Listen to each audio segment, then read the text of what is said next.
I'm muted. Okay, I'm unmute now. So my name is Adiba Kamarul Zaman, and I'm your moderator for this morning's webinar hosted by G25 and the Edunity Foundation on the COVID-19 pandemic, titled Seeking Solutions. Briefly on G25 Malaysia, as most of you very well know, is a group of influential Malays who came together to be the voice and play a constructive role as the voice of moderation on religion initially. But then it has evolved to champion the pursuit of a peaceful, tolerant, and moderate multiracial Malaysia.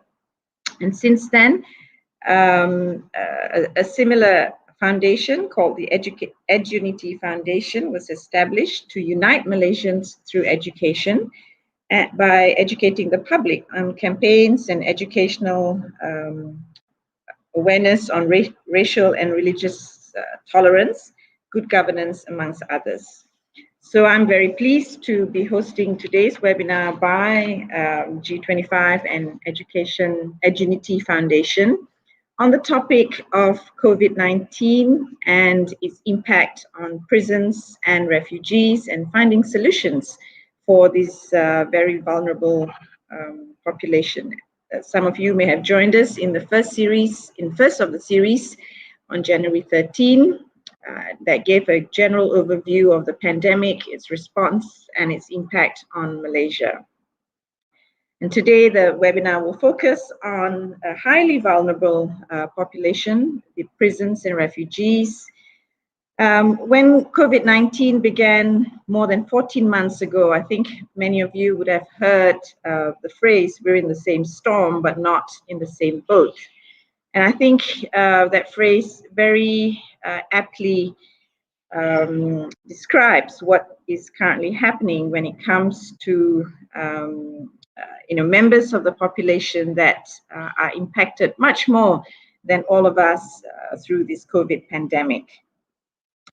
So a little bit about the situation in prisons. As many of you well know, we have a terrible problem of overcrowding in our prisons. There are 39 prisons altogether in Malaysia, and the KDN and the Prisons Department estimates that of those 39 prisons, 24 are deemed to be overcrowded, and overall 12%, there's a 12% overcrowding problem in all our prisons. We're supposed to be able to only take about 50,000 or so prisoners, and as of the end of 2020, we had 68,000. And on a daily basis, you can hear announcements of MCOs in prisons around Malaysia. As of a couple of days ago, the Tapah and Taiping prisons were brought under MCO. And it's no surprise, because the mainstay of the pandemic response until we get vaccination is hygiene, social distancing, and wearing masks. All of the things which are virtually impossible in our prison setting.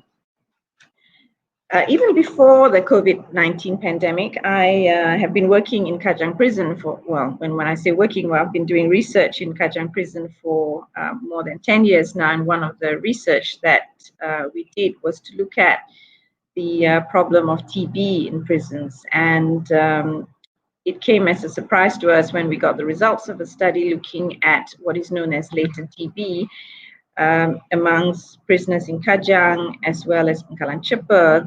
The rate was extremely high at 80%, and the same level of infection, the latent TB infection, was found to be in prison staff at Kajang Prison. And given that TB and COVID-19 are spread in the same manner, it's really no surprise that we are having problems controlling COVID-19 right now in our prison system.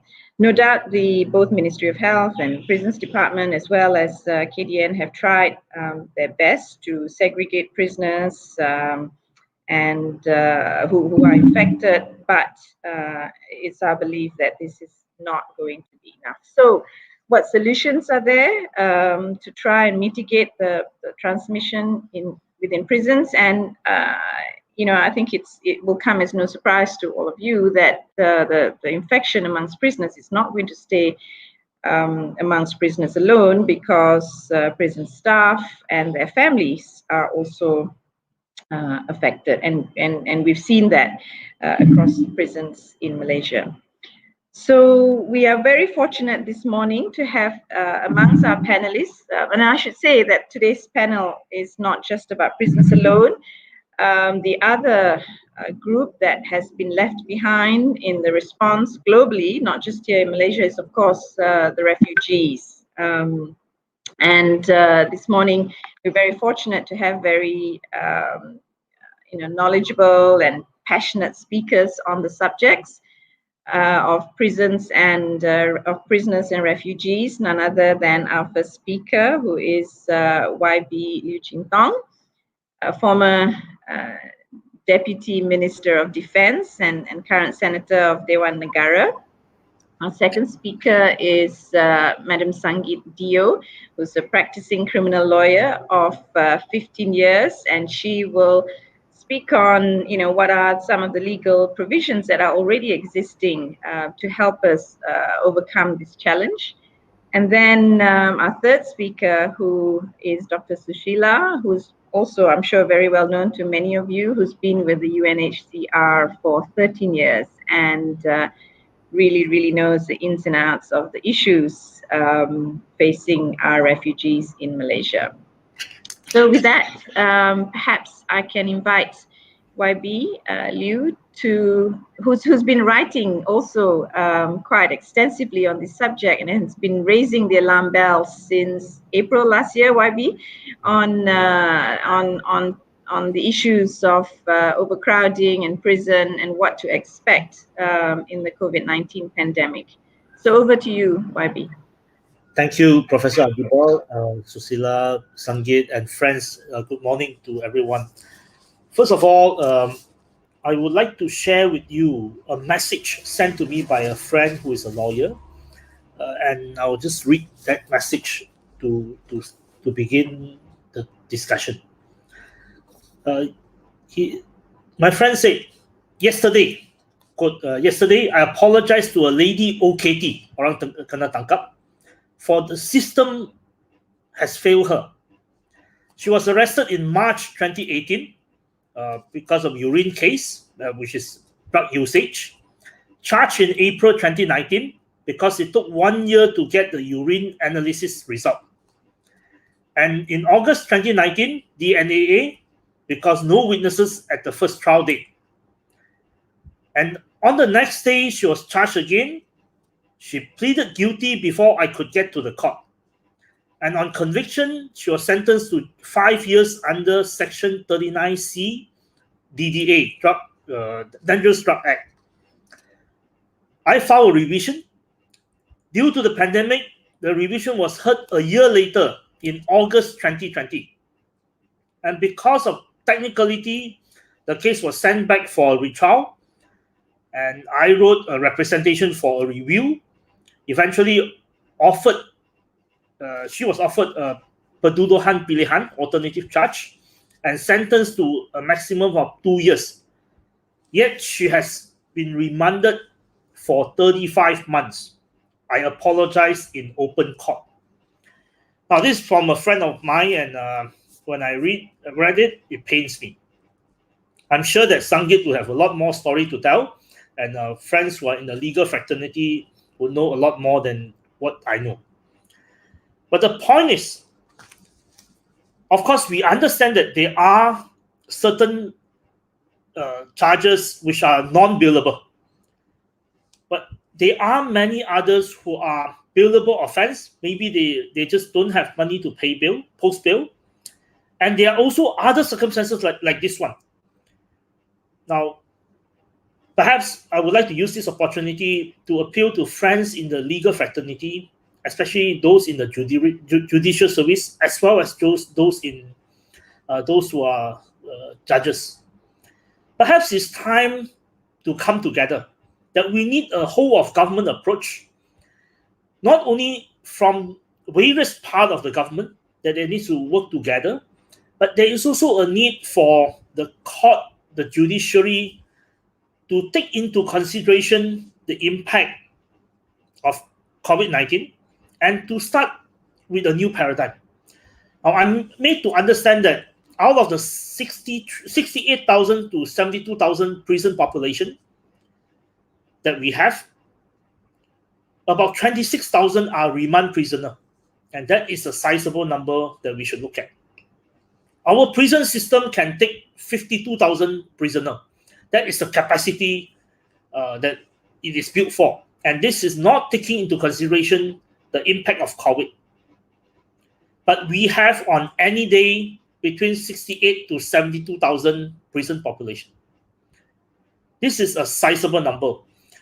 And Prime Minister Tan Sri Muhyiddin Yassin acknowledged in his speech the day before Wilayah Day, that was the 31st of January, that 19% of prison population, which included the prison guards, have been infected with COVID. That is very serious. That means 1 in 5 prisoner or prison guard had been infected by COVID in the last 10 months. I started writing about this in April, as pointed out by Professor Adiba, and I was urging the authorities that we must take action. We must take actions. We must take a holistic, whole of government approach from the start, because failing which, those in the prisons are sitting ducks. Those in the prison are sitting ducks, and they couldn't do anything if the situation continued. And sure enough, that's what happened. Now in COVID, it is not just about us thinking about human rights. It's not. I mean, we are always branded, those who talk about prison reform can easily be accused of not thinking about national security, not thinking about how serious these criminals are. But we are not just thinking about that. We're thinking about a very serious situation where if we do not take care of the weakest in our society, eventually everyone will be affected. And sure enough, the current wave, which is the third wave, started in Tawau and Lahad Datu in early September. Started in prison and detention, immigration detention facilities in both places. And that spread to other parts of Sabah, that spread into the community. And because of the state election, was brought back to Peninsula. And we are still dealing with the Sabah wave, or the third wave, until today. And we are now approaching March. It has been almost half a year because we did not deal with the question of prison before September. So for all this, do we need a new approach? I think we need. Not only that we need a new approach, we need a whole of government approach, but we also need to re-examine this whole idea that that has been with the United States, with many Anglo-Saxon societies, and also it has been with us for the last 40 to 50 years. This idea of war on drugs. Richard Nixon started this to rally his supporters back in the late 60s and early 70s. This whole war on drugs started as a right-wing agenda, or as a Republican agenda in the United States. It has become somehow an ideology adopted by Anglo-Saxon society, particularly by conservative parties in UK, in other parts of the world. And it has been with us from the early 80s. So the idea that drugs users are not just medically needing support, but they are criminals who have been criminalizing drug usage for the last 40 to 50 years in many parts of the world, and particularly in our case in Malaysia. So drugs users are no longer seen as having personal issues or having medical needs to be dealt with, but they're seen as criminal, and therefore they are put to prison. The moment you are tested positive in your urine, you are seen as a criminal. And as the case I cited, there are many similar cases. Now, if you talk to prison officers, you talk to people who are in the know, they will tell you between 60 to 70% of prison populations are actually drug related. At the least 60% are drug users. And this is confirmed by to me by none other than Prime Minister Tan Sri Muhyiddin Yassin when he was Home Minister and when I was his friend. I texted him in December 2019 after I visited several prisons on a private basis. I spoke to prison guards, spoke to those prison officers, and they were all telling me, and that was in 2019, that was in December 2019, they were in prisons in Johor, Malacca, and Sungai Buloh. Privately, they were all telling me, they said, we have seen a fellow prison officer died because of TB. So I texted Tan Sri Muhyiddin, who was on holiday at the moment. At that moment, he was probably in London or in United States at that moment, in late December 2019. So he told me, he said there was a committee being set up to look at decriminalizing, but there were other challenges, and he admitted to me that 70% of prison population are drug related, and many of them, if they are not drug dealer, they don't necessarily have to be in the prison. So this is actually known to the Prime Minister personally because he was Home Minister and known to everyone. Today, the question is, we will have to start asking ourselves, is this war on drugs still relevant? And is it effective? Is it helping to reduce drug usage? And is it cost effective? And if it's not, I think it's time for us to create a framework for a kinder state and for a kinder society. Being kind is not just about human rights. Being kind is also being self-interested, because we know by now what happened in prison community, what happened in the illnesses or diseases that spread among prisoners will affect prison guards, contractors in the prison, workers at the prison canteen, and it will spread to their families, and it will spread to our community, and it will spread to everyone. And by now we should understand that being kind is not just because we are religious, we are concerned about human rights, but being kind is because if we don't take care of the weakest, everyone will be affected. Now, there were attempts over the past decade to deal with the questions of prison overcrowding. There was someone who came in during Najib's time who started this whole program of bringing prison to military camps. There was a Korean transformation expert trying to force the prison during Najib's time.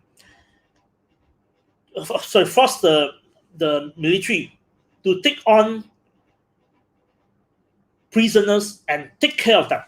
The idea is that they can actually military can work together. Military can help the prison to solve prison overcrowding.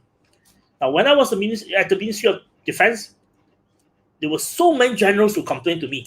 Eventually, through the Ministry of Defense at the time, we were able to convince Majlis Keselamatan Negara there's no point to have prison cell or prison units in the military camps. I visited one of them. Basically, the idea at that time was that you put a prison camp in the military camp, and therefore this prisoner can cut grasses. You can save money on, but prisoners do not want to work. I mean, in that sort of circumstances. And for the armed forces, it's demoralizing. For the armed forces, the armed forces think that they have more important thing to do, and they're not trained to guard prisoner. The armed forces is trained to shoot. The armed forces is trained for war. They are not trained to guard prisoner. Ultimately, the idea of putting prisons in military camps or setting up private contracted prisons are not good ideas. There are now attempts to address prison overcrowding. by relocating prisoners to PLKN or national service camps. Eventually, it is the owners of PLKN camps or owners of former national service camps that make money. No one else benefits from this. And I hope the idea of private contracted prison do not take root in this country. Let's go back to the questions of creating a kinder state in order to deal with our collective security. On the questions of refugee, again, it is an issue that we will have to ask ourselves, is our previous approach appropriate? Is our previous approach effective? And is our previous approach helping us nationally or helping everyone? We have a huge number of migrant workers and a sizable number of refugee population. Minister Khairi Jamaluddin has reassured everyone that prisoners as well as illegal migrants and refugees will be given vaccine. Now, I have openly said that I hope Khairi will be made health minister. The reason is very simple. To make him vaccine minister but not in charge of health ministry is setting him up for failure. There's a need to have a new health minister, and I think this is an opportunity to urge the Prime Minister to appoint Khairi as health minister if he has to be chosen among the existing ministers. Now, Khairi's assurance is good, and I really applaud him for making that statement. It is important that everyone is vaccinated, particularly those in high-risk group, including migrant workers community, as well as refugees. But let me share with you this. I don't think the illegal migrants will come out for that. They will not trust Khairi words until and unless there is a whole rethinking on the part of immigration department, on the part of police, on the part of all other security agencies. Only when the government as a whole has a new thinking about how to deal with refugees and how to deal with illegal migrants, that they will feel safe to come forward for vaccine. Now, if we don't ask hard questions, we will end up having the same situation again and again and again. When I was Deputy Defence Minister, I embraced the Malaysian government's agenda on the Rohingya refugees. I visited Cox's Bazar in Bangladesh, and before I went to see Tun Dr. Mahathir at the time, Prime Minister at the time.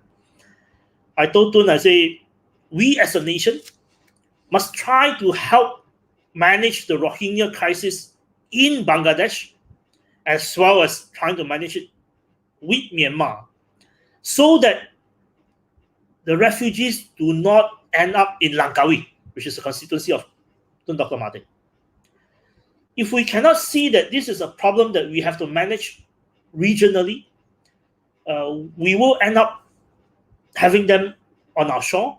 And when on our shore, we cannot take an approach and say, okay, you just go back into the sea and then you die in the sea. I think that is also not acceptable as a nation. Not acceptable we do not want these people to perish in the sea. But at the same time, we are not actively seeking regional solutions. And I was very sad to read that the government decided to immediately after the coup in Myanmar, the immediate approach of the government is to say, okay, now we are going to work with the military junta and we're going to send back 1,200 Myanmar refugees or whoever we arrested, without actually thinking that whether these people will end up dying under the junta, and also what sort of signal that we are sending. We're sending a signal by telling everyone it is acceptable, the junta is acceptable, and we are starting to work with them. I think this is actually not good. We will have to, at some point, recognize that there are refugees in Malaysia. the refugees in Malaysia, particularly the Rohingya refugees in Malaysia, will need help. What help do they need? I think they will need help to be recognized for at least an opportunity to work. Now, if they are given proper documentation to work in the society, they will be able to take care of themselves. And we will be able to take care of a lot of other problems. Efforts were actually started during the Pakatan government. I attended a meeting on behalf of my minister, Mat Sabu, in early December 2019. The meeting was chaired by Deputy Prime Minister Wan Azizah. Tan Sri Muhyiddin was in the meeting. Of course, he was Home Minister and he was a very prominent member of the meeting. And in general, Tan Sri Muhyiddin was in favor of having a solution. But of course, it was opposed. Immigration Department wanted to slow down, wanted more examination, and eventually there was no conclusion in that meeting. But in general, at that time, Tan Sri Muhyiddin was in favor of having some form of recognitions in terms of work, not recognizing them fully, but at least providing them some form of paper to work in restaurants, which Tun Dr. Mahathir also spoke about privately when he was Prime Minister. The Rohingya refugees situation is such that you know that they are here, you know that they are working, and we also know that they face harassment by police, by enforcement officers, and also by other people. So the point is, do we want to solve it? And are we prepared to say, okay, this is a problem, and there's no point to think about sending them back to Myanmar? And Bangladesh will not take them because Bangladesh has 1 million of them. I visited Cox's Bazar. We used to have the armed forces, the Malaysian armed forces used to have a hospital there, a few hospitals there to help the refugees. Now, basically, we know the solution. The solution is to recognize them so that they can work in Malaysia and they can avoid harassment. And once they are recognized to work here, without having to give them full recognition, at least then when the government offer them vaccination, they will all be there because they know that they will not be harassed and they will not be arrested later, and they will not face other consequences. So I think the Prime Minister knows the solutions to both the prison issues and also at least the refugee part of the question. And I hope this is the first. I mean, particularly on the question of refugees, I have not spoke about the Prime Minister's personal views before. I hope the Prime Minister will take personal attention on radically solving the prison issues by changing the way we deal with drug usage and also our approach to the Rohingya refugees. Thank you very much. Thank you very much, YB, for that eloquent presentation and putting a general, large overview of the issues and how interconnected they are, and how long-standing these problems have been, and just amplified and magnified by the COVID-19 pandemic. Already, I'm seeing a number of questions come in through Slido, which we will address at the end of the three speakers.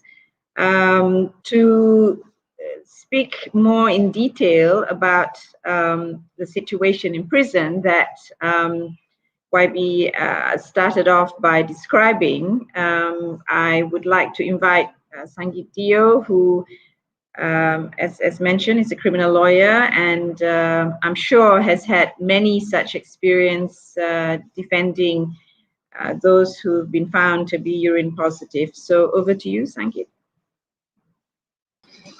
Thanks, Prof. Thank you everyone for having me. Good morning to all of you. I think it's a very opportune time to have this webinar Now, prison overcrowding has reached a critical stage in Malaysia. It has always been a human rights issue. Today, it is a critical health issue that we are forced to deal with.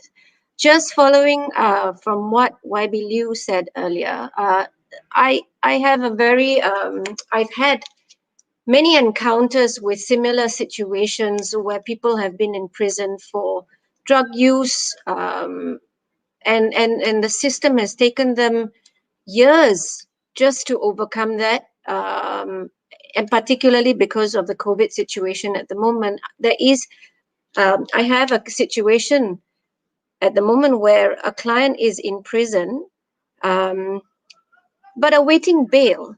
He is just awaiting a court date to post bail. And he has not had the opportunity to have a court date in the last 6 months due to COVID. He has been moved from one prison to another.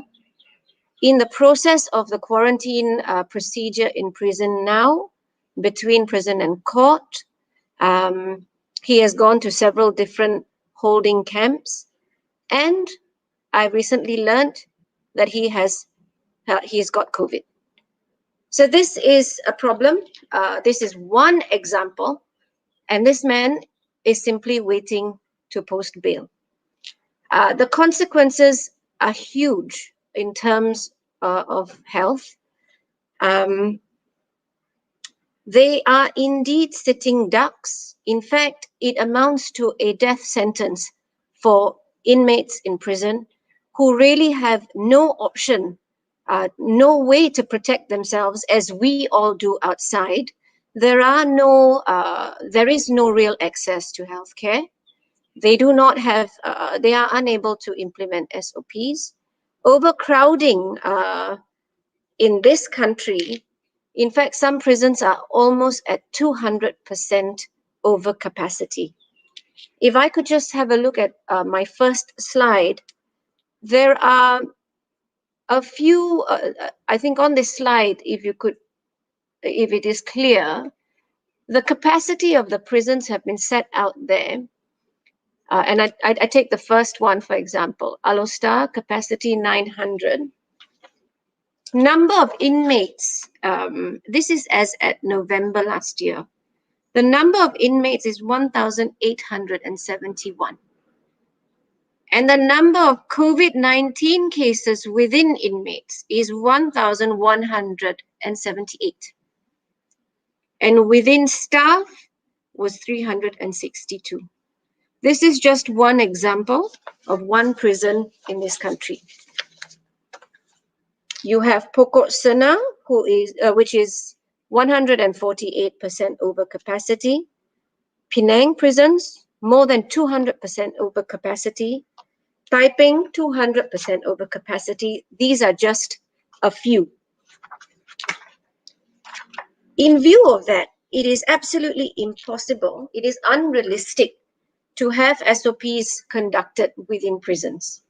Social distancing is obviously impossible. They do not have access to water to be able to wash their hands regularly during the day. In fact, water is often rationed. Supplies of masks and PPEs, even that is questionable. I was in court recently when there were 3 men sitting in the dock and only 2 had masks on. They were not my clients, but I did go and ask the one sitting in the middle why he did not have a mask. And he told me it was because his mask broke and he was not given another one. Now, how do we contain the spread if out of 3, only 2 will wear masks? It will not work. It is essentially breeding grounds for any kind of virus. The other issue that has to be taken into account, as YB Liu mentioned just now, the third wave of COVID-19 did indeed begin with an outbreak in prisons in Sabah. The Prime Minister in a recent address did say that 19% of the third wave has come from prison outbreaks. At the end of the day, prison health will affect public health. We might all be wondering, why are we so concerned about what's happening in prison? It does affect us. Prison outbreaks in prisons will affect officers. Officers will take the viruses home. That will affect their families, and their families who are in communities in the public at large will affect other people at large. So we are directly affected. And if we are not going to look after the issue of the spread within prisons, then all the money, the billions that has been invested in relation to containment and mitigation within the larger community is absolutely pointless. And in fact, it is going to cripple our already overly strained health system. At this point, if I can point out, one of the reasons for the overcrowding in prisons, YB Liu had mentioned earlier, relates to a very, very large number in prison who are minor drug users. So this is quite separate from serious crime. This is quite separate from drug traffickers. 63% in prison are offenders relating to minor drug use. This is a huge population who, in my view, do not even need to be in prison. In fact, another 20,000 that YB Liu mentioned earlier, 20,000 out of 60,000, these are just rough estimates, are there on remand because they were unable to post bail. Now, these are also another category of people in prisons who really do not need to be there if there were other measures in place. Other countries around the world reacted very, very quickly, recognizing just how critical the situation in prisons are. Other countries around the world began their early release or similar programs as early as April or May last year. We are now in February 2021 and we are still just talking about it. So Malaysia, we are late. In other countries, if I may go to my second slide, please. These again are just some countries. There are more who have implemented similar procedures in a reaction or response to COVID-19 in prisons. We have Indonesia, who has committed to releasing up to 50,000 prisoners, and 39,000 as of June last year had in fact been released. Afghanistan had committed to 22,000 and 5,000 had been released. And a few others there is, as you can see. But any attempt to release prisoners really must come hand in hand with adequately funded and resourced community support services. The integration process is fundamental if this is going to work. On one hand, the public have to be assured that their safety is of utmost concern.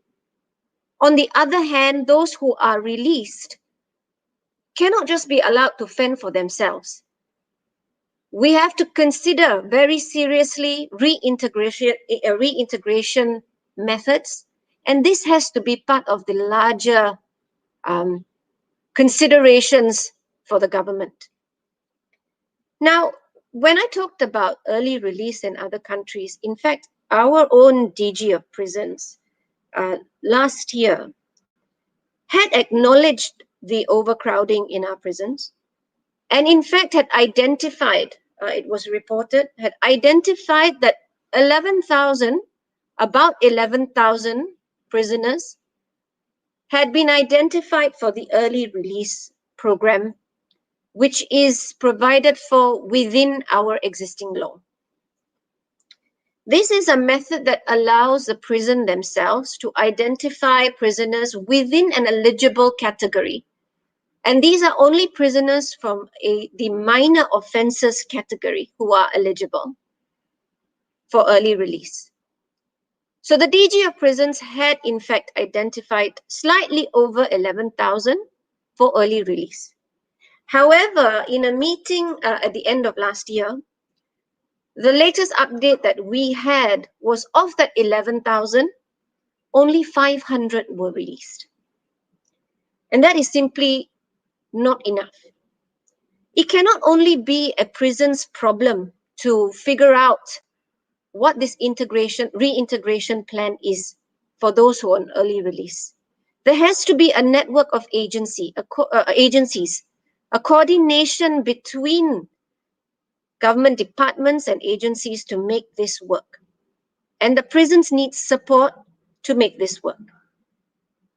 In fact, the DG of Prisons had identified another 2,800 prisoners who were minor drug offenders.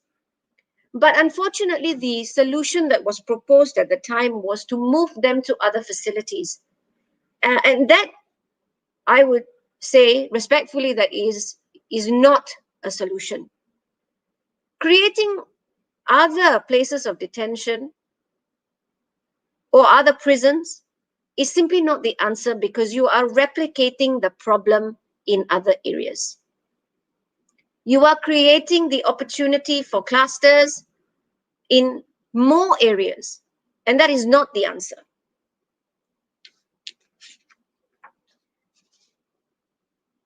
So what can we do within the existing legal framework? Talking about amending laws and legislation now is not the answer, because all that takes a lot of time. COVID is not going to wait for any of us. The prison department had already started to use the release on license program that is provided for, but yet have encountered bottlenecks. So while 11,000 have been identified, only 500 have actually been released. So an immediate measure is to work with the prisons department to understand why there have been bottlenecks, and to give them the necessary support to go ahead with this early release.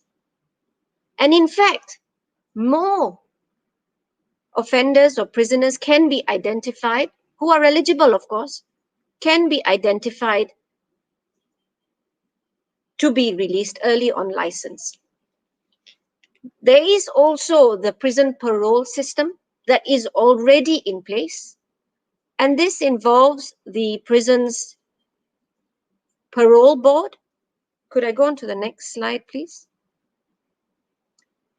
The prison's parole board, wherein a board is set up to examine again who might be eligible to be released on parole. Very similar to an early license release on a license program, but a slightly different route. So these two are already available. Of course, the most obvious thing is to stop sending MCO offenders into prison. Yes, we understand that a message has to be sent that SOPs have to be complied with. But sending them into prison is really not the answer, because you are adding to the potential clusters. So alternative sentencing really has to be considered. Now, if we are going to look at fines, one thing to consider really is whether or not people can pay fines. So perhaps longer repayment periods should be considered. People don't have jobs at the moment. So paying fines is not realistic either in many situations.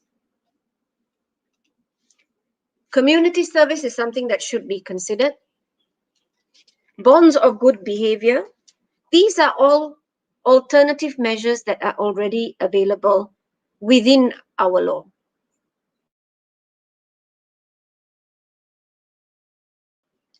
Even in relation to new offences, bail should be considered, as opposed to those in relation to those who cannot pay bail to be sent into prison on remand. Like the 20,000 that were mentioned earlier, alternative measures should be in place so that they do not need to be in prison during this time. You also have the Pardons Board, but that involves the prerogative of the Agong. That has a slightly longer process, but is certainly an option available in relation not only to minor offenders, but in relation to more serious offenses. But that will require a lot more consideration, and it will have to go through the Pardons Board. In order to do all of this, at the end of the day, we need to have immediate engagement with the judiciary, with the prisons, with the police, with immigration, with social services, so that this network is in place. Now, I think there is a larger problem. The overcrowding in our country is a symptom of a much larger problem in this country. Could I please go to the 6th slide? Now, as I pointed out earlier, 60% of the prison population are people convicted of minor drug offences. It is my view that this group really should be diverted away from the prison system and more towards a rehabilitative system. Now, we are clearly losing the war against drugs in the sense that YB Liu explained earlier. Perhaps now we need to understand that the war against drugs needs to be answered in terms of rehabilitation. Our current system puts drug users into prison. Those who need help with substance abuse and substance dependency in this country have no way of getting help, because the moment they come out, it amounts to an offense in law that could essentially put them in prison. Once they go into prison, the stigma upon release is so great that it affects employment prospects, it affects the family unit. In fact, many do not get jobs after that in view of the history or the criminal record that they now have. And where does this turn them? Back to crime. So the revolving doors of the prison will ensure the cycle of crime. And that is what we need to address. I would say that this is more than an issue of being kind. This is an issue of finding what works. Research and data has shown us that incarceration or imprisonment does not translate to a reduction in crime. Now, the overriding concern for the government is to ensure public safety. We do not want to be seen to be soft on crime. We all want safe streets. But at the same time, we need to acknowledge the fact that using taxpayers' money to pay billions towards the upkeep of prisons really is not the answer either. So what is the cause of this problem? The cause of this problem is dependency. And dependency on drugs needs to be addressed or treated like an illness so that we address or eradicate it at its source, so that it doesn't repeat itself over and over again.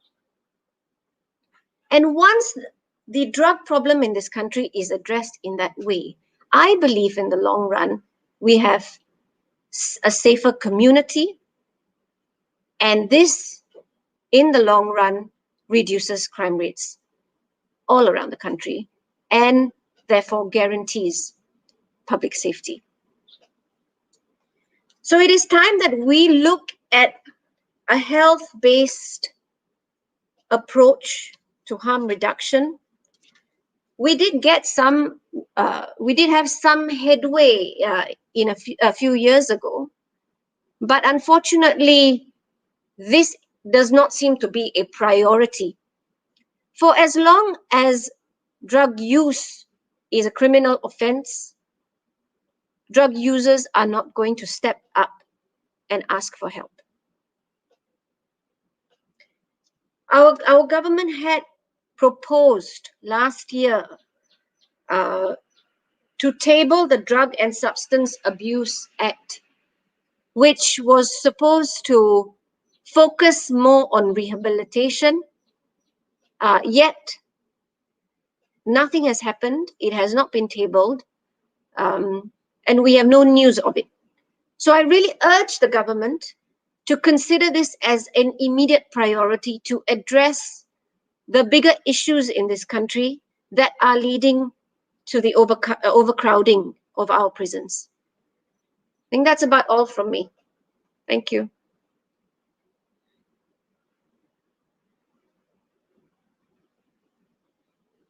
Of relating to the larger problem of drug use, the decades-long problem of drug use and addiction in this country, and how we have continued to look at it from the lens of the criminal justice rather than the socio and medical public health approach that is required, which then leads to the overcrowding, which then leads to all the problems that we are currently seeing, and coming up with immediate and midterm and long-term solutions in order to address this. So we'll leave the questions till the end, and as I said, they're already coming thick and fast. Whilst we move on to the other complex issue that we need to deal with, and that's refugees. And to do that, as mentioned, Dr. Sushila, who's been with UNHCR for 15 years, I'm sure will have a lot to share with us. Over to you, Sushila. Thank you, Dr.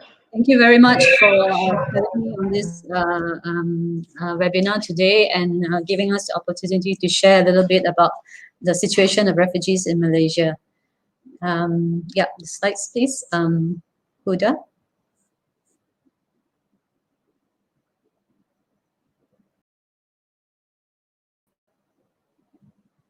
Right, I will run through for today a short definition for the refugees so that we're all on the same page as to who are refugees, and also look at the global and local context and what's happening with refugees in the pandemic, the responses that we had to implement during the pandemic, and also why inclusion is so easily possible. Next, please. So a refugee is a person, there's a legal definition to refugees, and this is stated in Article 1 of the 1951 Convention. And a refugee is a person who, owing to well-founded fear of being persecuted for reasons of race, religion, nationality, and membership of a particular social group or political opinion, is outside the country of his or her nationality and is unable to or unwilling to avail himself of protection to that country. So there is this legal definition that clearly that we have to determine the status of whether this person has a claim for refugee status in wherever they are seeking asylum. Next. UNHCR's protection mandate is to provide international protection and seek permanent solutions to the problems of refugees. However, I must stress that the primary obligation for international protection of refugees really lies with the states. And we seek to build upon refugees as assets and not as burdens or liabilities, and try to work with them to ensure their self-reliance, protect their rights, and find solutions so that they can contribute to society. And we also look at how to support communities that are hosting displaced populations. Next. Globally, well before the pandemic crisis, we already had a huge forced displacement crisis on our hands, with a record number of people forcibly displaced, touching over 80 million by now. And next, in the countries that are hosting refugees, Turkey tops in terms of the numbers. They're hosting 3.6 million. And in terms of the countries that are the top source countries for refugees, Syria tops with the still ongoing conflict in their country right now. And Venezuelans have also come up second in terms of the numbers in terms of source countries. However, if you look at resettlement in 2019, everybody looks to resettlement as a solution to all refugee issues. However, opportunities for durable solutions for resettlement is still very, very limited, and we cannot resettle ourselves out of a refugee issue problem. And we really need to look and work together with asylum countries to see how best we manage the situation. Next.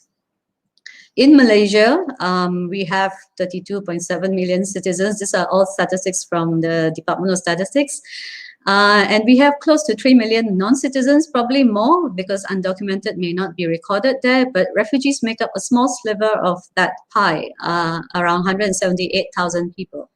Next. And among that, 86% are from Myanmar, and the rest make up a large number of nationalities from all over the world. Next. And what's happening with refugees in a pandemic?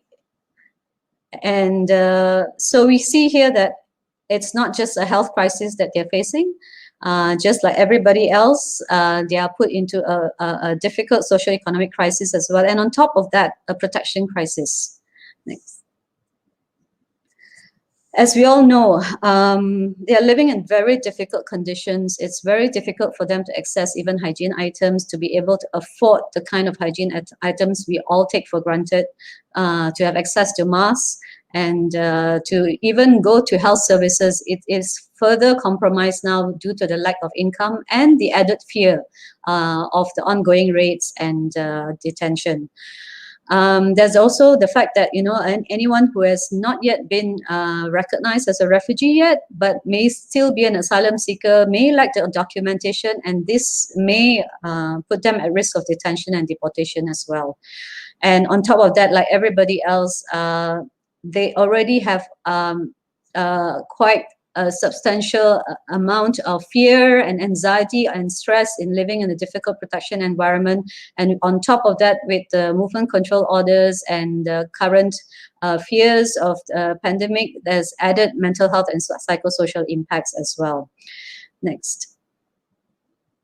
I guess, as with everybody else, they are living very precariously now, even before the crisis, and this has been further exacerbated. There's a huge amount of growing food insecurity now, and at some points, from time to time, we're getting evictions of refugees who are not able to afford their rent. And of course, there's no access to any kind of social protection schemes for them. So they really don't have a safety net in that sense. And the rising xenophobia is added and compounding all these difficulties for them. And for women and girls, especially, they are further, you know, exposed to gender-based violence, abuse, and exploitation, and even have difficulties now more than ever in accessing response services. Next. In terms of protection, I guess it has really exacerbated all the pre-existing protection challenges that refugees have, as our few previous speaker colleagues have already mentioned. The issue of refugees and not finding a solution for the long term is really affecting how we are managing the situation in Malaysia. Detention and deportation is in countries of asylum are happening, not just in Malaysia. And this has caused untold suffering in terms of family separation and having children in detention. We currently have around 756 children in detention, and close to 400 of them are actually unaccompanied children. Such measures, I mean, we cannot combine public health strategies with strategy to control national security at a time of pandemic. Everybody knows that detention and raids is not a sound strategy at a time of a pandemic. And the concern with national security is understandable, but the priority here is it's health security breach by a virus, not a breach by undocumented migrants. So the solutions need to be in line with that. And currently, we do not have access to detention. Hence, many in detention are not having access to asylum procedures, and there are unaddressed issues of xenophobia with no formal announcements to counter such xenophobic language. And this is leading to a very difficult protection environment for refugees and also for aid providers. Next. Some of the key areas of need that we saw during the pandemic and we responded to was not just in health, but of course in food security and the need for cash to pay for rent, protection issues, because with the movement control order, we were not able to provide a lot of the document renewals in time. The added problem of movement control order also compounded, abuse situations, sexual and gender-based violence. Services need to be upscaled, and on top of it all, of course, mental health services also was had to be immediately upscaled and made available for a lot of the refugees. Next. Over the time of the first MCO, we had a huge number of phone calls through our hotlines, which we provided the hotlines really to have language appropriate information for refugees throughout the pandemic, so that they understand what the COVID signs and symptoms were, so they were able to know where to go and access healthcare.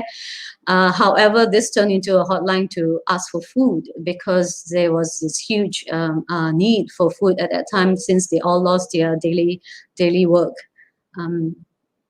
Continue to Huda, please continue. Yeah, all the way.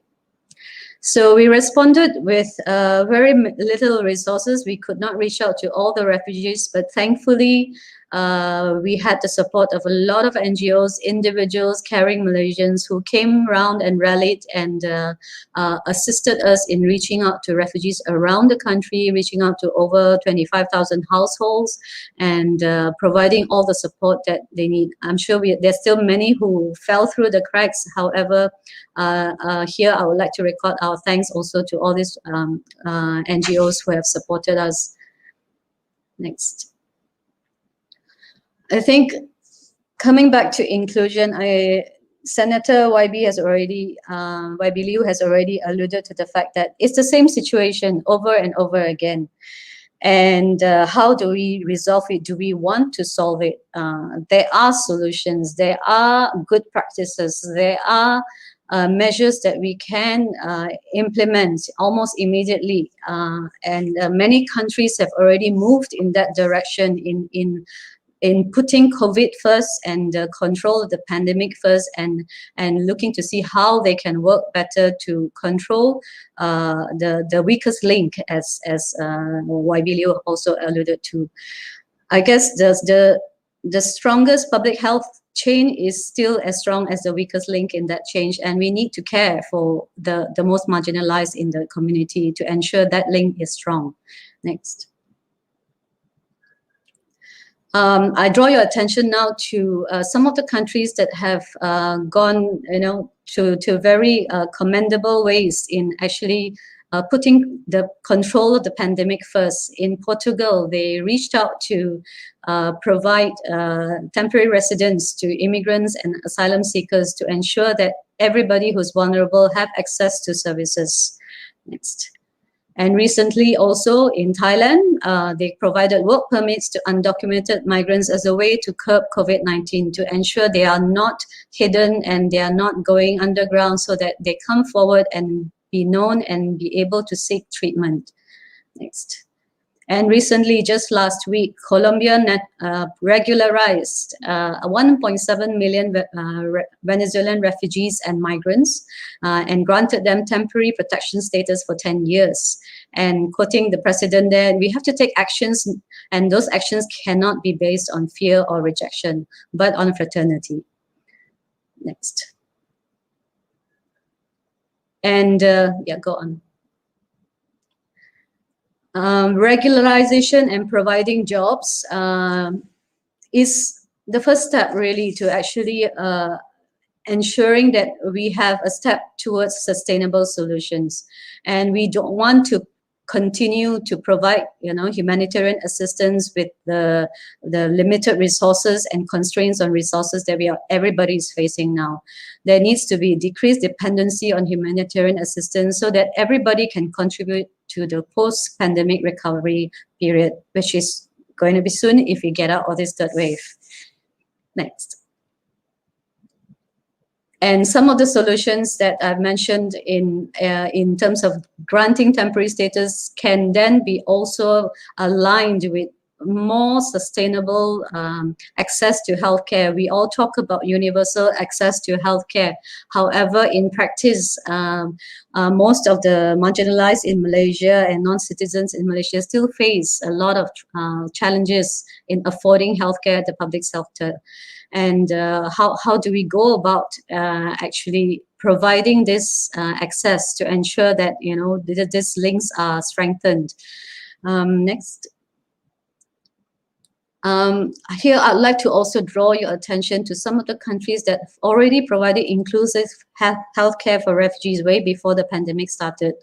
I draw your attention to India and Iraq that provides free healthcare in public hospitals on par with nationals. And these are two countries that have not signed the 1951 convention, but they see the priority of ensuring health security in their countries. And the other countries like Turkey, Kenya, Iran, Uganda, they have national schemes, insurance and health financing schemes that actually all refugees are able to access. Next. And drawing your attention to also the possibility of having such a health financing scheme in Malaysia to ensure that refugees themselves contribute to their healthcare and it need not be a burden to taxpayers. And there's ensuring that there is a financial risk protection, not just for the public hospitals, but for the refugees themselves. And if we think about negotiating with insurance companies to look at having a sustainable solution in such a scheme, we can also incorporate elements that look into screening and treatment of certain communicable diseases. Next. And with that, I also would like to bring your attention to Thailand because they have been implementing a compulsory migrant health insurance scheme, not just for documented but undocumented migrants, with a fee that's paid that includes screening of infectious disease and vaccinations for children and families of the migrant workers. This could be something we can take as a good practice, and we can look at how we can adopt this for Malaysia and put into place elements of public health concerns, mental health elements, as well as covering for accidents and reproductive health concerns as well. Next. This is a sample of what they do for Thailand. They actually, within the scheme itself, if they're enrolled, a first screening examination is done to ensure that they're free from infectious disease. And they also have access to a lot of treatment modalities with this insurance. Because the primary concern in Thailand is really the public health concern, but there has been a lot of collaboration between the Ministry of Public Health, the Ministry of Labour and Human Resource to ensure there's coherence among their policies across the ministries. Next. So coming back to why inclusion is the imperative now, the countries can really recover better through social economic inclusion and access to work for refugees. Refugees can contribute, and this has been seen in many countries where there are even medical personnel from refugee communities that have assisted with the response in the pandemic. And within our refugee communities are also medical personnel who we can make leverage on to assist us. And we all talk about the 2030 Agenda for Sustainable Development, but this is where we need to understand that human mobility is inextricably linked with sustainable development and that no one should be left behind. And on top of it all, inclusive public health planning, you need to strengthen the response capacity and involve all possible stakeholders to mount what we call the whole government, whole society approach, where the whole society cannot be that non-citizens and stakeholders working with them are left out. Next.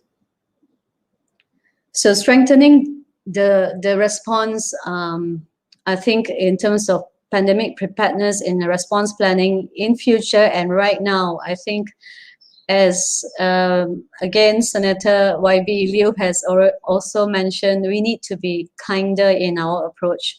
Probably a dose of compassion, but probably a big dose of compassion is really needed right now, combined with rational and practical solutions. We really need to review health access issues, reduce the barriers for people who have been struggling to access healthcare and are afraid to access healthcare, and to look at implementing sustainable solutions for the long run. And engagement of relevant stakeholders, the NGOs, the private sector have a lot to contribute in assisting the government to implement the responses. And we need to look at a more comprehensive risk communication and community engagement strategy, ensuring that citizens and non-citizens are included and that language of health communication is inclusive and non-discriminatory.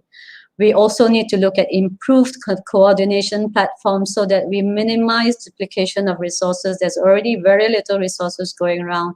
There could be so much more that can be done to coordinate assistance across the states in Malaysia. Thanks. So, did we learn? That's the question. Have we learned enough? Has the virus brought us a wake-up call? Have we woken up? Again, we cannot respond in fractions and factions and fragments. We need to be a whole society, and the whole society means all human beings. All parties need to be engaged in finding the long-term solutions. And of course, we don't leave out the fact that regional solutions are really required at this point of time as well. Next. So again, I guess the lessons learned are all that we are all connected.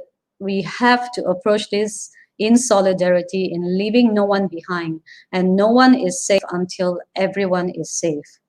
With that, I thank you. Very much, Dr. Sushila, and all of you have spoken to the need for being kinder, but not only just being kinder, but really finding practical solutions to really an age-old problem of refugees in Malaysia. And you've provided some excellent examples of immediate solutions and also good practices from around the region, and of course the longer-term solutions. Now, I'm going to turn to the questions that we have received online, and then we'll come back to have more discussion. So we have a question from Tini Zainuddin. Can we please implement the diversion program for those who have committed lighter crimes and commute their sentence to community? So I think this is for you, Sangeet. How possible is this going to be? And what's needed to make that happen? Sorry, Prof, could you repeat the question? Yeah, can we implement a diversion program for those committed of lighter crimes? You touched on this, so how possible is this going to be, and what's needed to make it happen? Well, at the moment, lighter crimes in the sense, if we're talking about drug-related offences, even the lighter crimes such as possession of very small amounts, which are often for self-use, can lead to imprisonment or fine. So that is within the law at the moment. Depending on the weight of the drug, the type of the drug on you, there are sentencing trends. You can't avoid, the judiciary is bound by the law as it is for now. So in the event the government really sets its mind to diverting this group of people away from penal consequences, then the law has to be amended. For immediate purposes, what can be done is perhaps engagement with the judiciary to understand, to get a more rehabilitative approach to sentencing policy, because fines are indeed options at the moment. But for more flexibility, I think the law will have to be amended to show the will, the political will to address this in a more rehabilitative way. Mm-hmm. Thank you very much. And I guess, as was mentioned a few times by the panelists, discussions around decriminalization of drug laws did take place. Quite a few of us worked very hard on it, but it has stalled. And perhaps, this COVID-19 pandemic should really raise the warnings, raise the desire to make those changes that we've all discussed around not putting people who use drugs in prison, but channeling them into health and rehabilitation. Another question from Dr. Tini Zainuddin. Dr. Sushila, you mentioned this. I was really quite astounded to know that there are 750 children in detention, of whom 400 are unaccompanied. And Tini, really, how can we stop putting these children in detention centers and prisons? Yes, there are alternative detention, and some of the programs, and I think some of the NGOs and coalitions have been working on this, but this seem to have not moved much, and I think we really need to move in that direction, particularly if you see, like in Thailand and Indonesia, they've already implemented this. There are alternatives for detention rather than putting children together with adults in such situations. Hence, again, it boils down to, it's the same situation again. Do we have or do we have the will to actually resolve this? This could be done like really fast, but the political will, again, to address the situation for children. Yeah, indeed. Okay, I'll throw a question to you, YB. So what's been the extent of discussions on drug decriminalization and refugee recognition involving the current Prime Minister? And what has happened to those efforts since? Are you aware? Whatever I'm aware was before Sheraton move. After Sheraton move, I'm out of government and I have no idea what's going on. And my point was basically the Prime Minister, when he was Home Minister, was reasonably progressive in the meetings I attended and in private conversation. And that was shared with me also by friends in various what they call lobbying and NGO groups, that the Prime Minister at that time was prepared to consider some of these things. And in meetings, actually, he was in favor of halfway house, middle road solutions, including in the meeting I just checked, I attended the meeting on 4th of December 2019 on what we call particularly on Rohingya refugees. He was actually in favor of something middle of the road, not recognizing them, but giving them some form of document for them to work. But of course, after that, I have no idea.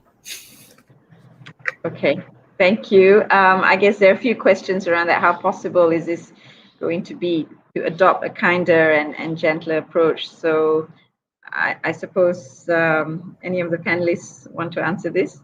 The answer is political will, but I would like to hear what your thoughts are. And just to give a quick take on this. Actually, the whole session that we have been trying to say is that to be kinder is actually also to be self-interested in, especially after COVID-19, knowing very well that to be kinder is to be rational.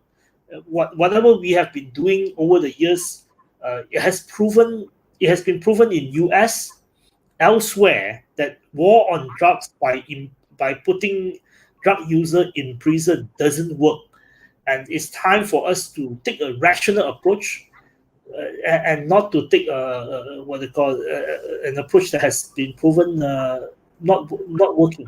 Thank you. Sangeet or Sushila, do you want to add to that? Yeah, I think, behind a political will, there has to be that intention to want to do good for Malaysians.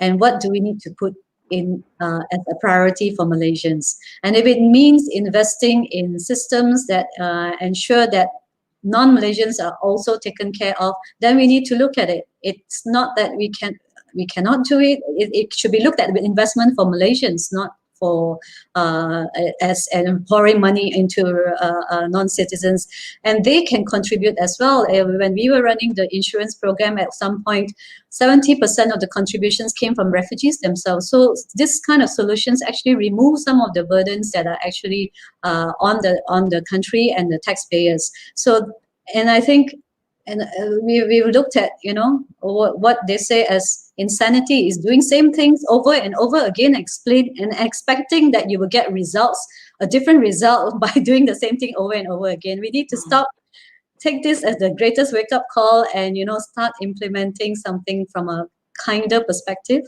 That's the starting point from the heart, and then the mind can follow.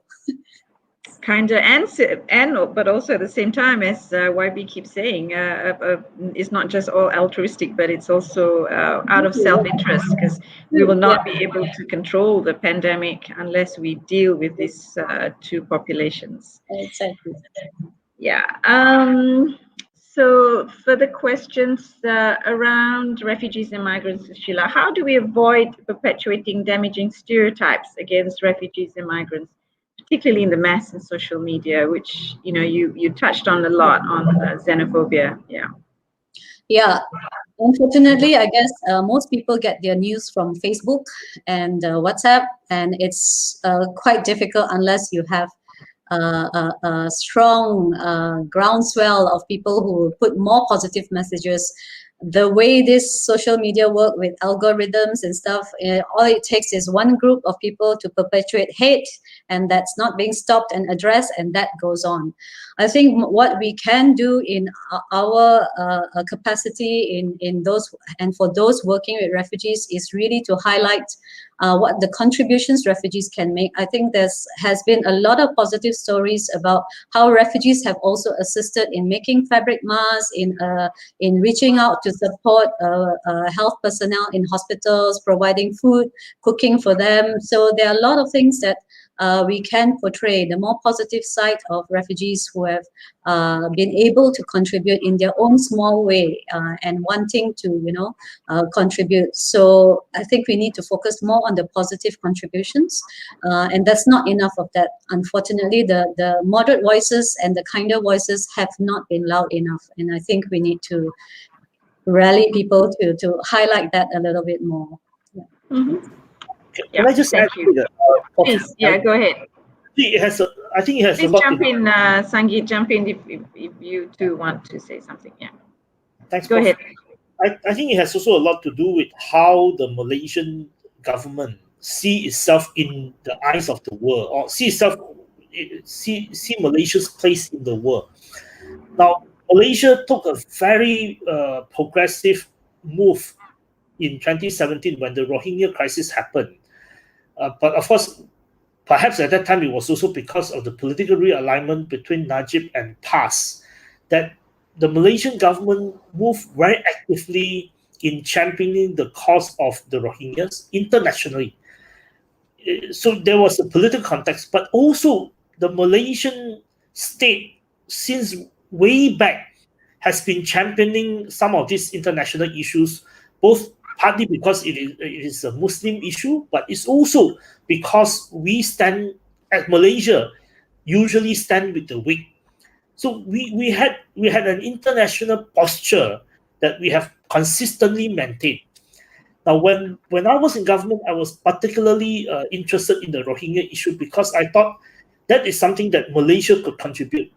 And in my meetings with foreign ministers from foreign countries, in my meetings with foreign dignitaries in Malaysia and outside Malaysia, every time I would try to bring up the questions of the Rohingya issue in my meeting. Likewise, I know that at that time, Foreign Minister also was very concerned. So I visited Cox's Bazar in May 2019.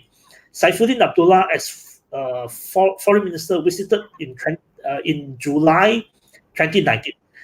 And we championed the issue as a nation at United Nations in that what they call General Assembly in September 2019.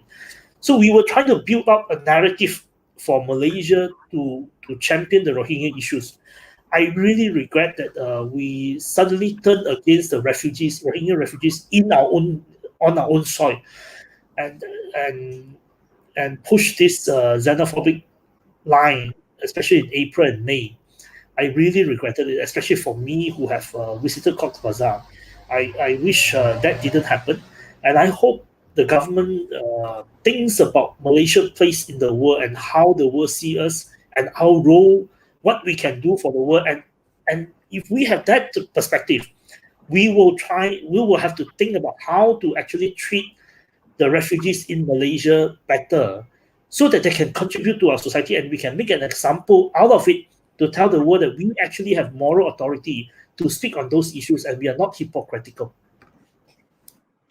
And perhaps there's no time better than right now, isn't it?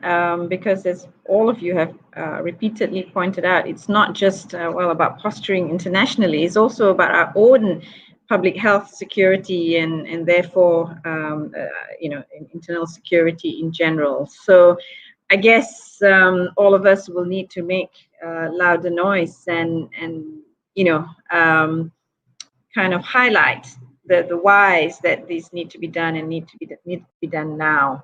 On a more practical note, Dr. Sushila, I have a question from Elizabeth Chong, who wants to know that if undocumented refugees are scared to visit NGO clinics due to distance and the possibility of arrest or extortion for money, what can be done? There are also now NGOs that are providing mobile clinic outreach actually. So sometimes we have to go to them and provide the services. However, there's also been some innovative talks about, providing some e-clinic or telemedicine sort of outreach projects. It's still very initial in its stage, not much that I can share right now, but this could be something that we can look into even because it's already been extended to Malaysians who could not move during the movement control order. So this could be something that we can look at in terms of innovative approaches to ensuring better access to healthcare.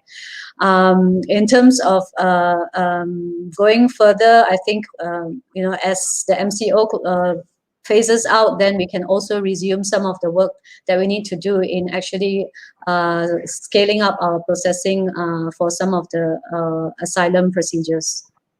Okay, thank you. On that same note, we heard from YB Liu earlier the announcement, and all of us are aware the announcement from YB Khairi Jamaluddin on extending the COVID vaccination program to both the prisoners and refugees. Which is, very welcome news that we all applauded. So, do you know what the actual implementation plans have you been involved, Sushila, in the implementation plans? And given the trust deficits, between the authorities, between the refugees and the authorities, how are we going to make them come forward? Yeah, I think not yet. We have not been informed of the details as at this point of time, but we do have a meeting tomorrow that probably will have a bit more details after that. I foresee that, I mean, we are ready to support whatever, last mile delivery of the vaccinations that need to be to ensure that refugees are provided access. We are happy to, collaborate with the government to see how that can be done, whether in communication and preparedness of the communities in terms of information and where to access, as well as working with our NGOs to ensure that teams are able to reach out to those who can't reach out to the designated venues if there's such a plan there. As you may know, we are working closely also with three of the NGOs that are delivering the project under the QFFD, the Qatar Fund for Development, and with those, they've already started their own teams of vaccination teams for children. So we can see that we already have some mechanisms in place and logistics in place to actually do outreach to support the government in rolling this out. Okay, thank you. So Sangeet and YB, you both spoken about the war on drugs and how it's led to overcrowding, and in the long run, this is something that we need to address. Of course, there are immediate things that can be done to improve the situation in relation to COVID-19, but in the long run, these decades-old drug laws will need to be amended. And the questions around this what can be done by both the Dewan Rakyat and Dewan Negara to proactively and constantly review these laws from the bygone era and not just coming up with new ones. And can some of the restorative justice system that you talked about, that both of you talked about, moving away from the penal justice system, be done without legislative amendments? Maybe Sangeet can take. Parliament is not sitting, so I have no idea what to do. All right, that was a quick and easy answer. Okay. Yes, Parliament is not sitting, but in a time of emergency, isn't the executive supposed to be in charge? Can't they do this overnight? That was the whole basis for the argument against to suspend Parliament in the first place, so they could pass quicker legislation that was required to handle COVID. So this is their moment. They can shine if they really have the intention to do it. Now, the issue of amendment to legislation, it will take time, but it does need to be reviewed often. I think as I said, there was going to be a bill tabled last year, but very little had been disclosed about its contents. I'm not even sure whether it had been discussed with the necessary stakeholders, and I mean particularly opposition MPs who may have been championing these issues to include their views. And I think it is absolutely important to include the views of all persons involved, all stakeholders involved, to understand that this is a huge national problem, drug dependency in this country. So amendment to legislation will take time. That is the short answer of it. Mm-hmm. Thank you. Prof, I just come back to say a few things. Number one, on 6th of October, as mentioned by Sangeet earlier, on 6th of October last year, the prison director came out with a statement, because that was at the height of the third wave. I mean, compared to now, at that time, they felt that the pressure was on them, because most of the cases were from prison, and there were suddenly a few prison clusters. So the prison department came out with a statement that was very specific and clear, that there were 11,000 prisoners whose sentence was less than a year, which means they were in the category of minor crimes, and with a remaining jail term of less than 3 months. So, they were very specific. And you look at it, actually, out of the 68 to 72,000 prisoners, at any point, you will have this group of people who are remand prisoners whom we can deal with in a different way, as we mentioned earlier. And also, this specific group, which has less than 3 months jail term. Under the COVID situation, we could have just said that, okay, those who have 3 months left, they could be released and put under certain, and that the mechanism was called release on license. They could be asked to do community service and other work in order to compensate their jail time. But the point is, you can deal with 11,000 people if you deal with it. But I think there was no political will, and this whole ideology that we must be harsh on people so that they don't commit an offense. There's this idea among many leaders and perhaps also in the community that we must act tough, we must be harsh on criminals, we must make them suffer in prison so that they don't commit crime. But that idea, in a way, is outdated, because the prison officers that I meet with, and I'm sure that you all meet with prison officers, they attend conferences, they attend courses elsewhere, and they came back. They themselves know that this is not the way, because the prison officer told me, the moment you put someone who commit a minor crime into prison and mix with everyone else, half a year later, he graduates from the university and he came out with a much better network. So the prison officers know it. Yet the political level and the societal level, I think we need to actually broadcast and amplify this message. To be kinder is actually in the collective interest of all of us. Could I just add to that, Prof, very quickly? I think there is a culture here, in many places as other than here, that we imprison people and that ensures public safety.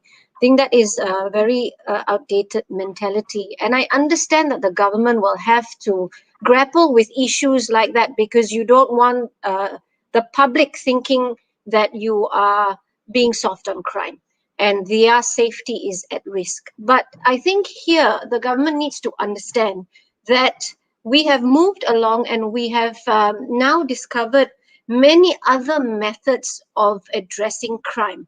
And prison is not the only way. So more than being kind, it is a duty on the government to do what is right.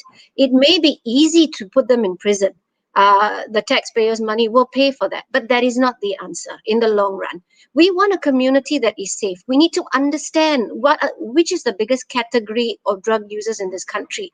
Is it a group of youth? And why is that they are having a dependency or a drug use, substance abuse issue in this country?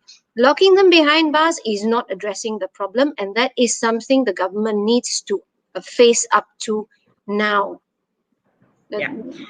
So I think there are quite a number of questions around this, and if I could also add to this current discussion around drug use and how it's contributed to the overcrowding in prison. One of the questions is what's the success rate of rehabilitating minor offenders through community service? And the other question is our current health system ready to rehabilitate and provide effective support? So our Malaysian facilities ready. And the first thing to know is, I guess, out of, say, 100 people who use drugs, only about 1 in 10 will actually develop an addiction. Most drug users will use it occasionally, and are using it for pleasure and are not addicted as such. So there's only a small proportion of people who need rehabilitation, who need treatment for their addiction. But what's happening in Malaysia right now is that all drug users are lumped as drug users and traffickers, almost drug users and traffickers at the same time. So the easiest way is to put them into prison. We have probably the lowest threshold that I know of for trafficking and even for death penalty. So there is no distinction between people who use drugs for occasional drug users versus those who are addicted versus those who are trafficking. The lines are very blurred. So hence, we end up with having tens of thousands of people in prison for drug use. And as YB said, the minor, those who are using it, even maybe for the first time, suddenly find themselves in prison and then learn within the prison walls on how to use the harder drugs and as they go out, where to get more drugs, more extensive networks. So we're actually making things worse by putting them in prison. And secondly, there's a question on whether we are able to rehabilitate them well. The truth is, by putting them in prison, particularly those who have become addicted, you don't have people in prisons who are actually trained to deal with the the medical, the biological changes that happen with addiction. So you're actually not dealing with the underlying medical changes or the addiction problems that then take place after years of taking drugs. And you also don't have people who are skilled to deal with new drug users. So prison definitely is not the place to be, and therefore it's no surprise when they leave prison, for those who are already addicted, they relapse almost immediately. And we have we've done studies to show how quickly they've relapsed. And all over the world, 80% will relapse within the first week of leaving prison. So over and over again, we know that prison is not the place to put people, whether they are occasional drug users or they are already addicted to drugs. And what needs to happen is we need to channel them into the health system. And there's a question here, rightly so, is our health system ready for it? The short and truthful answer is probably not, especially not to deal with the newer drugs, the amphetamine type substances, ice, and so forth.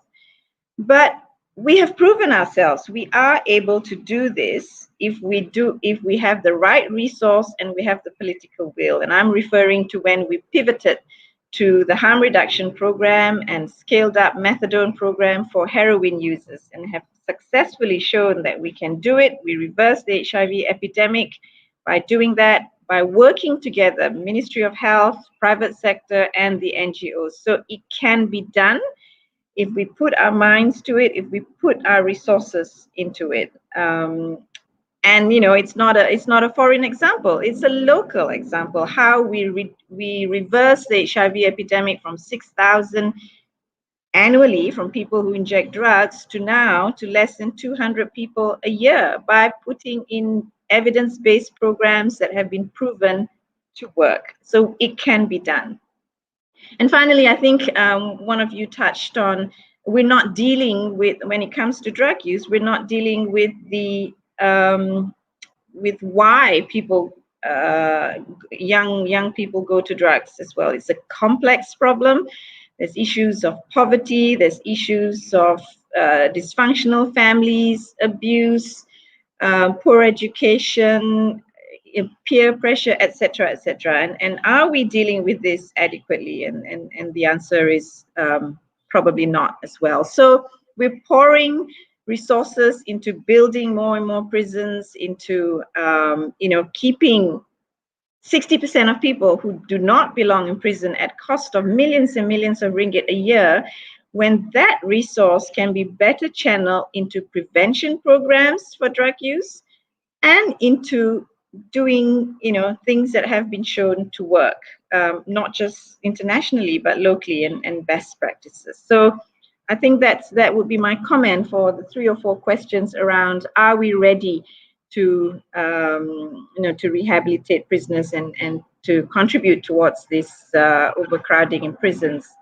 solely from people who use drugs. We're kind of moving away a bit from the COVID-19 issue, but I think it's very much interrelated. The COVID-19 outbreaks amongst prisoners and clearly been shown to be related, at least the third wave from what YB you had highlighted originally, from the prisons and detention centers in Sabah and in Tawau, And now, as I mentioned earlier, almost on a weekly basis, we're hearing of TEMCOs and AMCOs in prison, just most recently in, I think, Tapa and Taiping. So we desperately need to deal with it immediately with some of the solutions, Sangeet, that you've outlined, and also the longer term solutions, both in terms of prison reform as well as drug policy reform.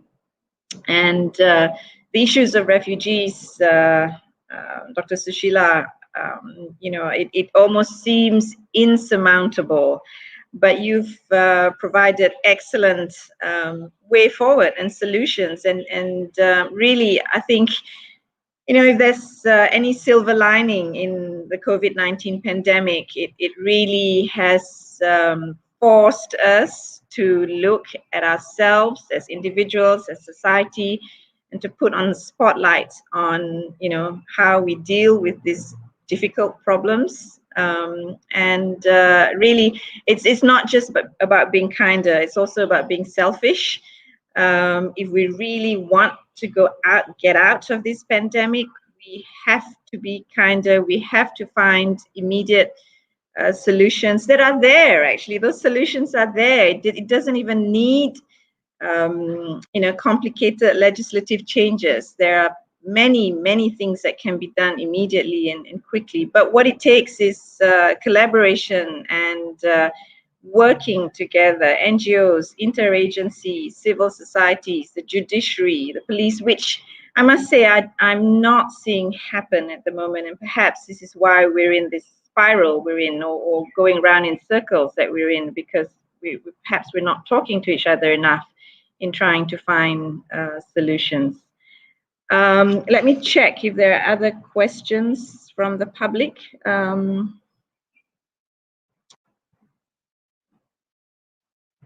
Okay, there's a question from Tan Sri Sharif, who is the chair of the Edunity Foundation, and of course, all of you know, writes often and eloquently on many issues on behalf of G25. Tan Sri wants to know, is there a feeling amongst political circles that being kind, rational, and sympathetic towards drug users, prisoners, and refugees is a liberal Western concept and therefore not suitable for Malaysia? Anyone? Yeah, I think that is probably the driving force behind all this thinking. But at the same time, the Malaysian elite may not necessarily understand that this whole war on drugs came from the right-wing groups in the United States. It started with that, as a response to the liberals in the 60s, in the 60s, and also as a response to divert attention away from anti-war protests in the United States. So that was the origins of war on drugs. So the Malaysian elite may not understand that. So I guess perhaps we can have a discussions on that, so that everyone do not have to act macho and do not have to rely on this outdated approach, and can look at some a bit more evidence-based approach. Perhaps media leaders also have to come into play.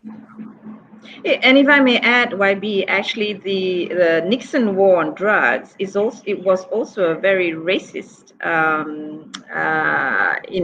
policy that actually, if you read about it, look into it, I'm sure you know this quite well, that it was also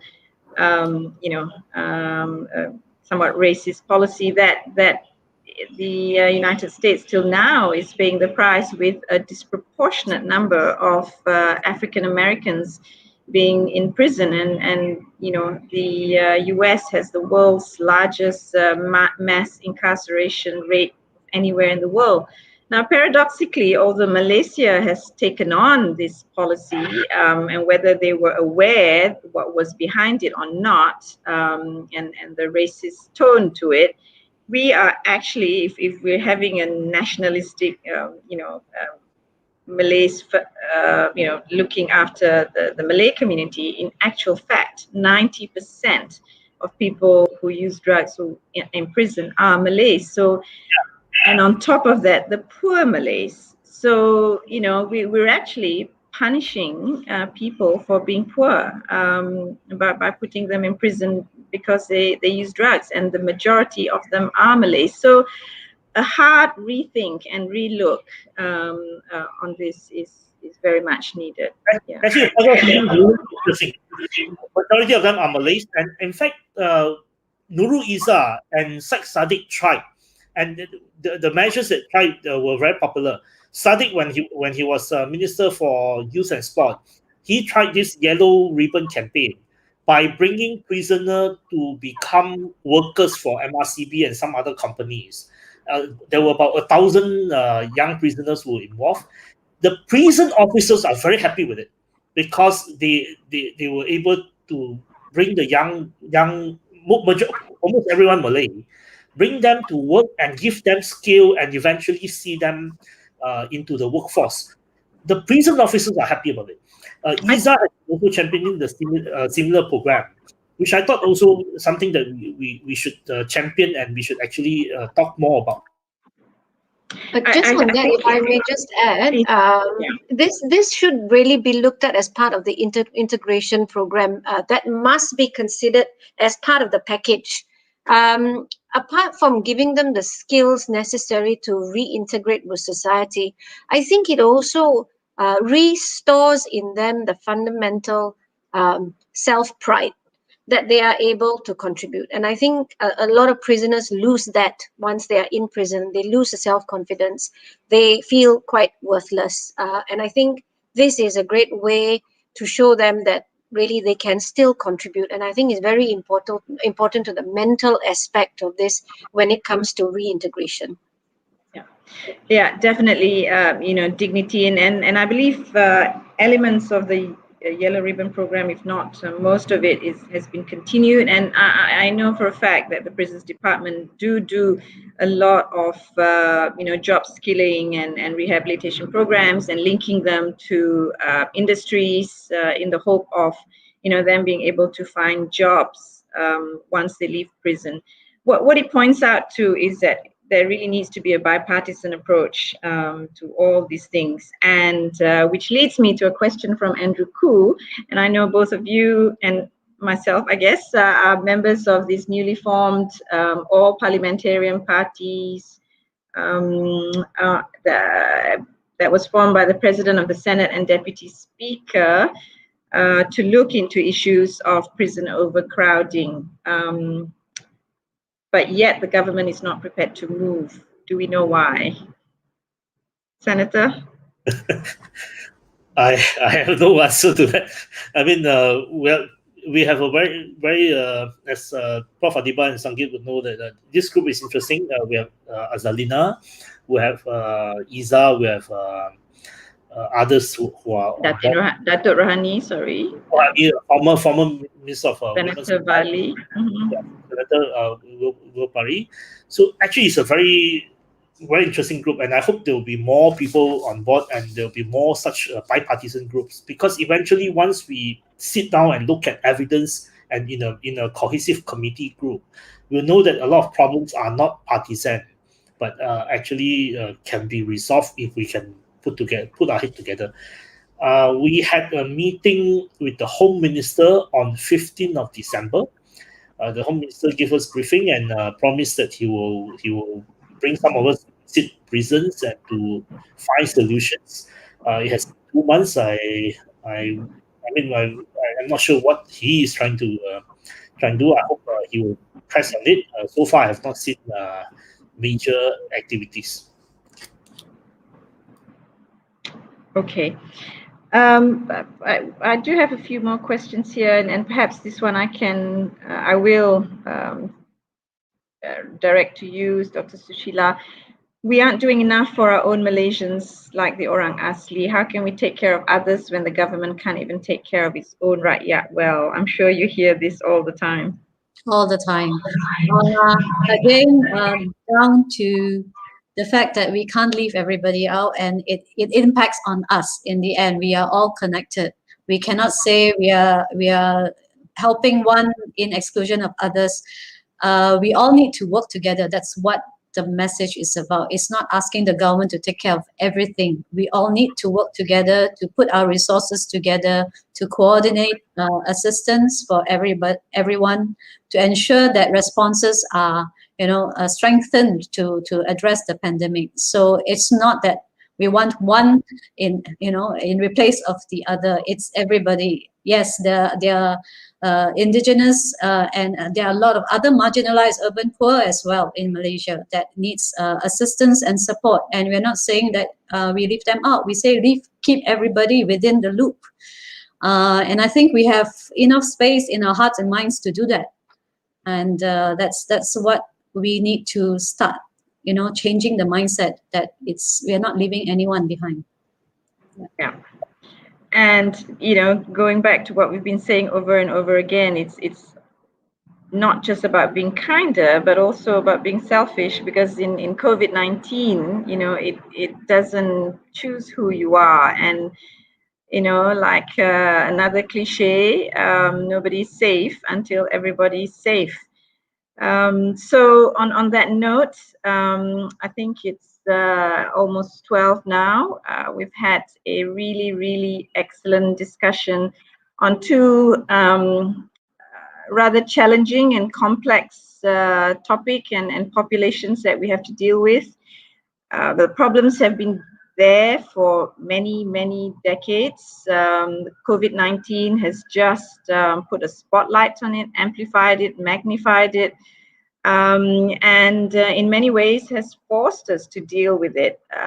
We have the solutions as outlined by all our speakers, both immediate solutions that should be taken, can be taken, as well as more immediate, more mid to long-term interventions that will require a lot more work. But the trick is, I think there needs to be more discussion, more collaboration, more openness, I think, and certainly, again, borrowing a cliche, if we want to build better, post COVID-19, it has to be built better together. MKN alone can't solve this. The cabinet alone can't solve this. Ministry of Health alone can't solve this. Just take the example of if we, for some reason, find ourselves that the government has agreed to releasing 11,000 prisoners that the Jabatan Penjara Malaysia itself has identified, then of course, like what Sangeet pointed out, it needs to be done in a proper way, with places for them to go to, with jobs for them to take on. And this can only happen by everyone working together, including bringing in NGOs who are ever ready, especially NGOs who are already working in prison settings, to provide that support. And likewise, with the refugees, if we really want to make the vaccination program successful, well, the first step was saying yes to vaccinating refugees, which is very welcome news. But bringing them forward will require working with people that the refugees trust, that speak the language, that can, educate and provide that awareness campaign. So lots of work to be done. All of us who work in this field look forward to bringing more people on board to help us, amplify the issues and get people talking. Because after all, governments will only do in many ways what they think the public wants. The reluctance to deal with drug use in a more rational way, it partly is because of the fear that there'll be a public backlash to being soft on drug users and on crime. So the more people who think that we need to act in a more rational, kinder, evidence-based way, and that includes all of you listeners out there, the more success we will have in having policies that make sense and that are effective. So on that note, I'm going to sign off with a quote from Nelson Mandela. Huda, if I could have that slide, please.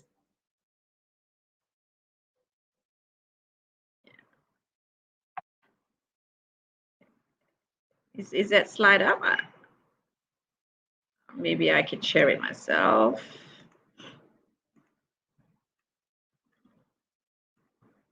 So this is what Nelson Mandela has to say. It is said that no one truly knows a nation until one has been inside its jails. A nation should not be judged by how it treats its highest citizens, but its lowest ones. So on that note, colleagues and dear friends, thank you very much for joining us at this Edunity Foundation and G25 webinar, Finding Solutions for Prisoners and Refugees in the COVID-19 pandemic.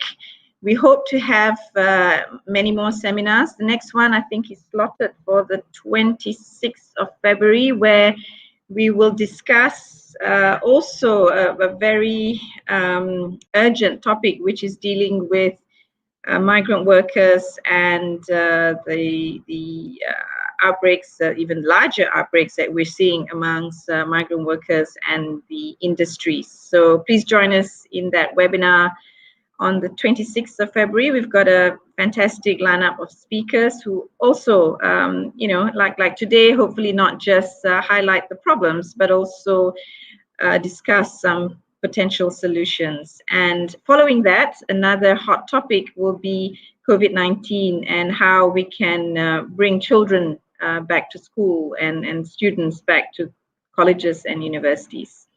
So once again, thank you very much for joining us today, and hope to see you at the next webinar. Thank you. Thank you to the speakers, of course. Thank you. Thank you.